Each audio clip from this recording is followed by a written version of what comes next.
আপনারা সব কেমন আছেন? আজ আমি বানাবো সর্ষে শাকের রেসিপি। তার জন্য নিয়েছি সর্ষের শাক, বেগুন। এটাকে আমি ছোট ছোট করে কেটে নেব।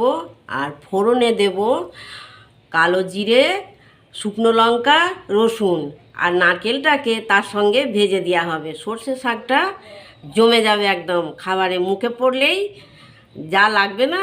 এই এই শাকের রেসিপিটা আমি বম্বেতে খেয়েছিলাম, দারুণ লাগে খেতে। আপনারাও বাড়িতে ট্রাই করবেন।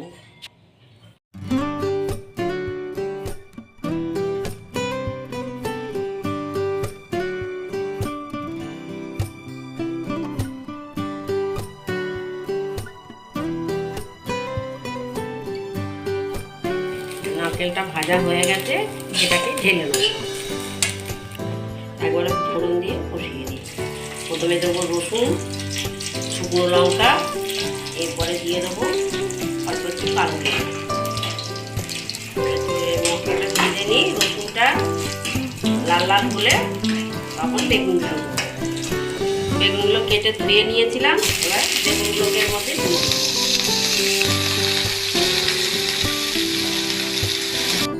বেগুনটা ভাজা ভাজা হয়ে এসছে, এতে পরিমাণ মতন একটু হলুদ দিয়ে দেবো। সাদা রং দেখতে ভালো লাগে না, নেড়ে নেবো ভালো করে। হলুদটা ভাজা হয়ে গেলে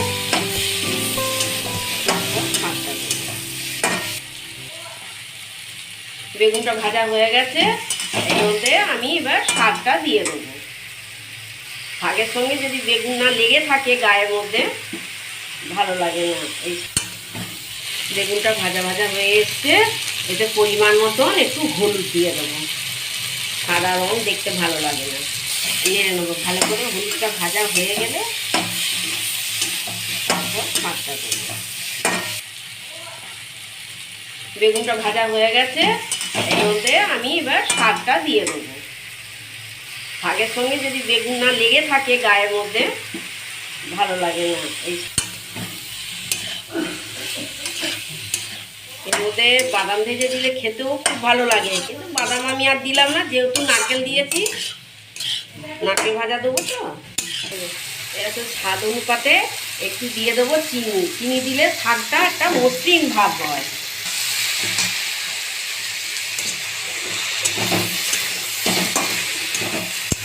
এই যে নারকেলটাকে ভেজে রেখেছিলাম, কোরানো নারকেল, এটা ওপর থেকে দিয়ে দেবো। এটা দিয়ে এক থালা ভাত খাওয়া হয়ে যাবে, আর কিছু লাগবে না। এটা এত টেস্ট হয় খেতে, আমি বম্বেতে খেয়েছিলাম।